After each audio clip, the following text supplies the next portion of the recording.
MP Rajya Sabha na Meghalaya Dr. W.R. Kharlukhi hak arpun rotrik unailor arjar pusau ulapha ada kesiti Syau Menteri Rangba Gejelau Konrad Kongkal Sangma bantung dak kenhun toket balai luat halor kejing kenok badan kajing bamiat bet hak Meghalaya Public Service Commission MPSC.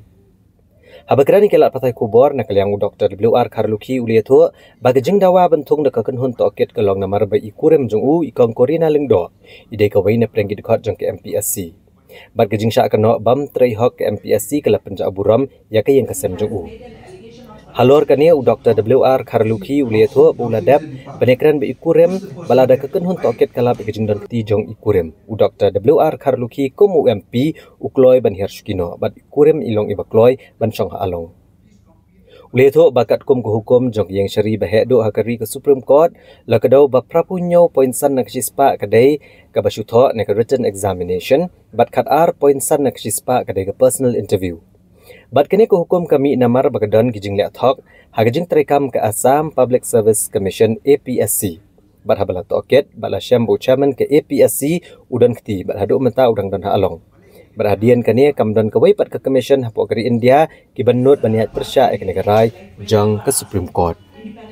Kekamut ngahapon ayu ke hapon pensai ke namar apa piken no namar katang thok sosial buat go for independent inquiry ke nang ban yo ke sya tadi Kurim Jongnga tu ti hab jil mo tadi tu patte kata ki ngan ong meneng ong what generalized it but side example, mapala ong wapro pinpoint by deputy chief minister.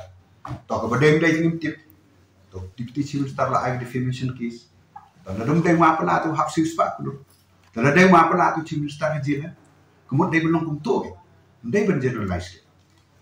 Please complete inquiry if possible within a month. Take a song with maybe 2-3 months tip. Tambo within a month will kila it will be better. Of course, Mrs. Jongnga retire next month. Even then, the Supreme Court kala ay ruling 87.5% kadega 12.5% kadega personal. Balik ini kerja bagi lap kedon ke Irregularities hak Assam Public Service Commission. Hado mentau chairman jong Assam Public Service Commission kedon jail. Ye halor kini kedon rim jong di Supreme Court. Then ong mentau ada Mrs. Jongnga ibe dile ate si have to be in jail. And they should generalize corrupt. Kila on find out the you.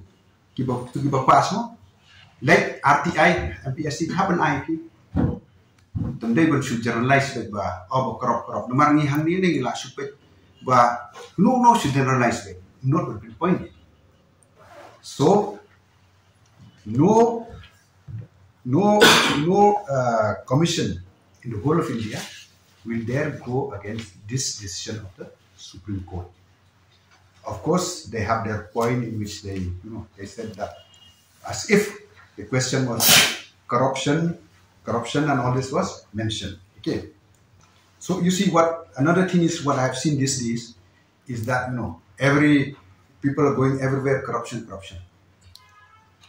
Now, like always the blame is NPP. And I find that this is actually it's only politics. If you have the guts, see Pala, what did he do? He talk on drugs and bring the name of Deputy Chief Minister. Okay, if it is wrong, though, he will be poor by 100 crores. If it is right, the Deputy Chief Minister will be in jail. No?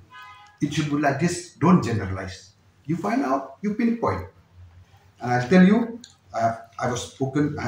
we were speaking, me and my missus. She said, well, if they find I have done it, I'm ready to go to jail.